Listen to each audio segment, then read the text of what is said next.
देखिए सवाल है यहाँ पे कि पोजीशन के लिए सिविल सूट करना है।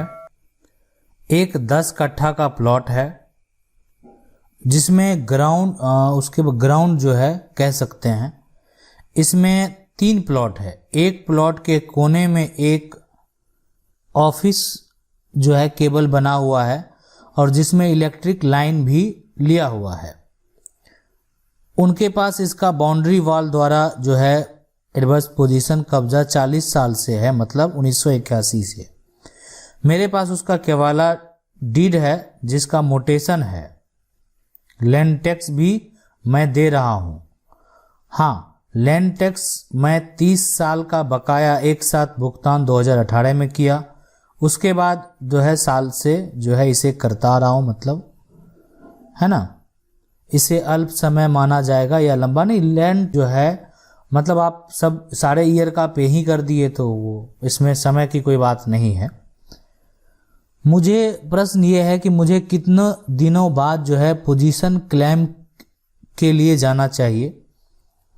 कागज पत्र क्या तैयारी मुझे और कैसी करनी चाहिए।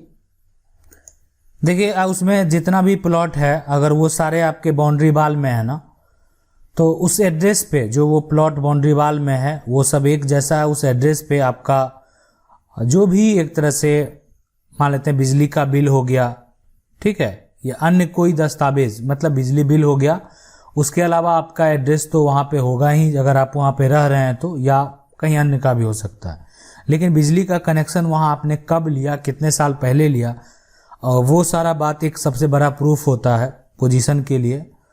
दूसरा, अगर आप लैंड का टैक्स दे रहे हैं या जो भी है मामला, तो वो टैक्स अब आप अगर पे कर रहे हैं तो कोई दिक्कत नहीं है। तो सबसे अगर आप इस पोजीशन के लिए केस फाइल करेंगे ना, तो आपके लिए जो सबसे बड़ा स्टेटमेंट यही होगा कि आप उस पर अभी दखल में हैं और काफ़ी लंबे समय से दखल में हैं, और आपका जो कोर्ट को जवाब दिया जाएगा, मतलब जो एक तरह से जो स्टेटमेंट दिया जाएगा वकील के द्वारा, वो सारा बात इसमें मेंशन होगा। और उसके पास अगर आपके पास कोई दस्तावेज नहीं भी है तो कोई मायने नहीं रखता है, रसीद हो या ना हो, आपका एक लंबे समय से उस पर कब्जा है और आप उसको दखल करके रखे हुए हैं। अगर आप लैंड टैक्स भी आप दे रहे हैं या जो भी कारण हो, तो यहाँ पे आपका पोजीशन होगा। इसलिए कि जो प्रतिकूल कब्जा है, एडवर्स पोजीशन है, अगर 12 साल से ज़्यादा अगर आप कब्जे में हैं तो आप मालिकाना हक के लिए दावा कर सकते हैं। बाकी बात कोर्ट पे डिपेंड करता है कि कोर्ट का क्या निर्णय होगा, लेकिन आप कानून में खुद जा सकते हैं जो है, यानी आप केस फाइल कर सकते हैं। अगला जो सवाल है उसको सवाल है, ये पूछ रहे हैं कि भाई कर्मचारी बोलता है कि नकल नहीं मिल रहा है, खो गया है और इसके चलते बहुत परेशानी हो रहा है, रसीद नहीं कट रहा है, इसका कहाँ पे जो है कंप्लेन करें। देखिए आपके पास अगर नकल नहीं मिल रहा है, खो गया है, तो आप इसका कंप्लेन जो है एडीएम के पास करें, और लेकिन सीओ के पास भी जरूर करें, ठीक है, सीओ के पास ही करें। तो इसलिए सीओ को जवाब देना पड़ेगा कर्मचारी को कि आपसे ये कैसे खो गया। लेकिन आप जो है एडीएम के पास जो है कर्मचारी का कंप्लेन कर दें और सीओ के पास भी कर दें, ये जरूर करें। अगला जो सवाल है कि सर मेरा ज़मीन जो है लिखाया है बट उसमें जो है यहाँ पे प्लॉट नंबर गलत हो गया है, सर उसका कोई सॉल्यूशन बताइए। देखिए अगर आपको जो ज़मीन जो जिससे आप खरीदे हैं, अगर बेचने वाला सपोर्ट कर रहा है और जो वो प्लॉट नंबर वो बेचा है वो अगर गलत में, मतलब क्या होता है कि जो बेचने वाला विक्रेता है, बेचने वाला है, तो विक्रेता का वो प्लॉट नंबर है भी क्या जो उस पर चढ़ा हुआ है। अगर वो नहीं है, मतलब वो किसी का प्लॉट नंबर है ही नहीं, तो ठीक है, आपका जो है यहाँ पे ये सुधार होगा, आसानी से हो जाएगा कि आपको चौहद्दी देखा जाएगा और चौहद्दी के अकॉर्डिंग जो प्लॉट होगा उस प्लॉट को वहाँ पे दर्ज कर दिया जाएगा। लेकिन अगर मान लेते हैं कि आपका कोई भी सहयोग विक्रेता द्वारा नहीं है, तब ये सुधार जो है आपको जो है इसके लिए केस फाइल करना ही पड़ेगा। सिविल में करें या जिला अधिकारी के पास करें, दोनों जगह आप केस फाइल कर सकते हैं उसके लिए।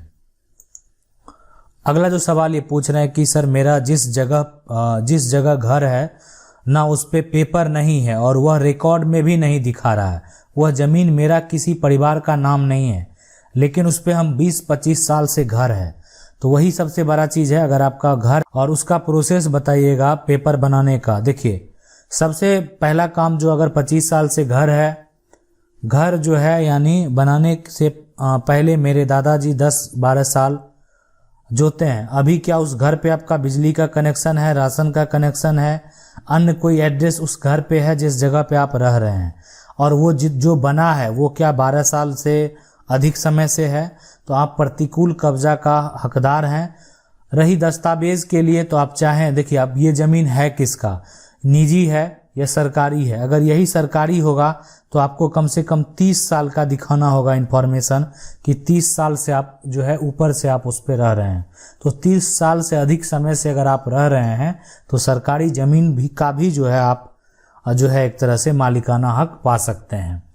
अब रही बात प्रोसेस बताने का, ठीक है, कैसे बनेगा पेपर, तो पहला काम तो आप अधिकारी से एक बार बात कर, बनेगा पेपर तो पहला काम तो आप अधिकारी से एक बार बात कर लें उसके लिए क्या आपको बंदोबस्त कर दिया जाए। लेकिन नहीं करेगा तो आप इसका मालिकाना हक के लिए जो है सिविल कोर्ट में आपको केसिंग फाइल करना पड़ेगा। अगला जो सवाल है ये पूछ रहे हैं, एक मेरे दादा 3 भाई थे। सर मेरे दादा 3 भाई थे, एक दादा कोई लड़का जो है लड़की नहीं था, बट एक दादा का लड़का उनके यहाँ रहता था, बहुत जो है यहाँ पे बदमाश है और किसी तरह से वोटर आईडी कार्ड बनवा लिया है। अंकल यानी एक दादा को पापा बना लिया है वोटर आईडी में, और इसका जो है कारण जो है फोर्सफुली वो एक दादा का हिस्सा पर कब्जा कर लिया है। जमीन अभी परदादा के नाम से क्या किया जाए आगे। सबसे पहला काम जो है कानून में जाइए और वंशावली के लिए एक तरह से वहाँ से वंशावली जो है आप तैयार कीजिए, है ना, कोर्ट से बनवा लीजिए वंशावली, या आप चाहें तो जहाँ से बनवाना चाहते हैं, अगर आप पंचायत स्तर पे बनाना चाहते हैं तो पंचायत स्तर पे भी वंशावली बनवा सकते हैं। तो ये वंशावली जो है उसमें उस बेटे को जो है ना आप उसमें दर्ज कीजिए, ठीक है, आप समझ रहे हैं ना। हाँ, इसके लिए आपको गवाह का जरूरत पड़ेगा, गवाह आपके पास पुख्ता होना चाहिए कि वो उन्हीं के बेटे हैं। आई बात समझ में। तो इसलिए ये चीज साबित करना, अगर मान लेते वोटर आईडी कार्ड बना लिया या अन्य जितना भी डिटेल है वो सब कुछ अगर बना लिया, वो तैयार कर लिया, दूसरी बात है ये बनाया कब, ये कैंसिल हो सकता है ना। अभी बना लिया ना, इतने साल से कोई पिता अपने बच्चे का कुछ भी, वो कहीं स्कूलिंग किया होगा तो उसका दादा का नाम ही दर्ज है, मतलब उसका जो अपना पिता होगा या किसी दूसरे का नाम दर्ज है, कहीं किसी स्कूल में तो गया होगा ना, कहीं अन्य जगह तो उसका नाम दर्ज हुआ होगा ना, कोई भी कार्ड में, कोई भी सर्टिफिकेट में। क्या वो पहले से, आज सिर्फ मान लेते हैं कोई नया दस्तावेज तैयार कर लिया तो इतने दिनों बाद किया तो वो बिल्कुल मान्य नहीं होगा। लेकिन इसको जो है वैलिड आपको नहीं कैंसिल करवाना है, रद्द करवाना है, तो न्यायालय का सहारा लेना पड़ेगा आपको। वो ज़्यादा सही रहेगा इधर उधर भटकने से। हो सकता है भटकें, आपका काम नहीं हो, तो इसलिए ये ऑप्शन ज़्यादा आपके लिए सही रहेगा। और उस पर जो है एक तरह से 420 का केस भी आप कर सकते हैं, ठीक है। अगला जो सवाल है ये पूछ रहे हैं, सर मेरे पिता के नाम से खतियान है जिसमें 2 खेसरा है, एक खेसरा का पूरा जमीन दूसरे को बेच चुका है, क्या मैं सर्वे में जो है बाकी खेसरा के मेरा हिस्सा, दोनों खेसरा का हिस्सा अपने नाम करा सकते हैं? देखिए, अगर आप ऐसा लगता है यहाँ पे जो पिता के नाम से खतियान है जिसमें 2 जो है खेसरा है, अब एक खेसरा अगर कोई पूरा बेच लेता, वो भाई हो या जो भी हो, अगर बेच लेता है तो आपके पास पावर है, आप उसको तोड़ सकते हैं, ठीक है, आपके पास अधिकार है कि आप उसको तोड़ सकते हैं। वो भी आधा 50-50 रहेगा और 50 टूटेगा अगर आप 50 के हकदार हैं तो, और आपने उस बेचने में सपोर्ट नहीं किया। बस सीधी सी बात है कि आपने कोई ऑब्जेक्शन नहीं लगाया, अब सोच रहे हैं, तो अगर सोच रहे हैं तो भी काम नहीं होने वाला, आपको वो काम करना पड़ेगा। तो न्यायालय में ऐसा प्रक्रिया है कि अगर बिना बंटवारा के कोई प्रॉपर्टी बेचता है तो बिक्री तो होगा, वो सरकार का अपना नियम है, सब कुछ होगा, लेकिन अगर आप ऑब्जेक्शन में आ जाएंगे तो वो टूटेगा भी, बस ये बात समझ लें। अगला जो सवाल है कि सर हमारे फादर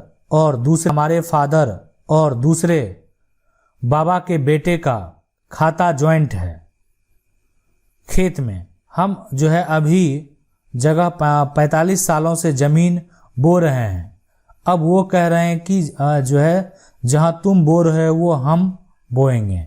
देखिए ये तो सरासर गलत है। और सबसे बड़ा चीज़ होता है कि जॉइंट है तो बंटवारा नहीं हुआ, तो ये चीज़ तो सबसे बड़ी बात है। और अगर आप उस प्लॉट को लिए हुए हैं, कल कानून में अगर वो जाता है हमको इसमें हिस्सा लेना है और आपका कोई बंटवारा नहीं है तो वो ले सकता है, आसानी से ले सकता है। तो इसलिए सावधान रहें।